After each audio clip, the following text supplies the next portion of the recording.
دولت کی، رزق کی، کھانے پینے کی، کپڑے جوتے کی، مکان کی، دکان کی، گھر کی، ان تمام چیزوں کی ضرورت لکھی پڑی ہے، اور ہم سب کی خواہش ہے، ہم سب کی تڑپ ہے، ہم سب کی تمنا ہے، ہم سب کی طلب ہے۔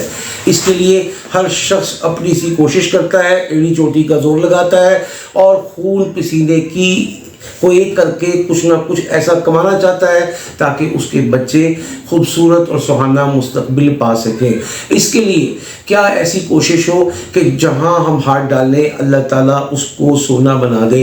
مٹی میں ہاتھ ڈالنا سونا بن جانا، یہ ایک محاورہ ہے، لیکن حق پر سچ یہ ہے کہ اگر یقین سے، پوری تندہی سے، ایمانداری سے اور پوری تک و دو کے ساتھ، تمام اخلاقی اور اسلامی اصولوں کی پاسداری کے ساتھ، اس وظیفے کے اہتمام کے ساتھ ہم عمل اور زندگی گزاریں گے تو اللہ کے حکم سے تمام معاملات ہمیشہ کے لیے حل ہوں گے۔ اور اس لائن کو سیدھی کرنے کے لیے صرف ہمیں 40 سے 41 دن درکار ہے۔ آئندہ انشاءاللہ ہمارے تمام معاملات نہ صرف درست ہوں گے، ترقی کریں گے، کامیابی قدم چومے گی، اور حق سچ یہ ہے کہ لوگ کہیں گے کہ اگر ہمارے ماحول میں، ہمارے گرد و پیش میں، ہمارے سراؤنڈنگ میں اور ہمارے اعزاء، احباب، خاندان، فیملی میں کسی نے ترقی کی ہے تو وہ یہ شخص ہے۔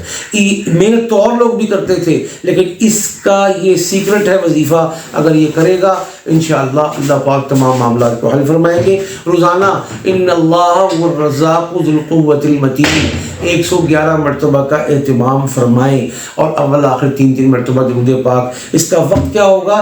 اس کا وقت ہوگا رات کو عشاء کی نماز کے بعد آخری کام، اللہ کے حکم سے رزق کی فراوانی، برسات، مکان، دکان، کاروبار، رزق، قرضے، تمام معاملات کو اللہ پاک درست فرما دیں گے انشاءاللہ۔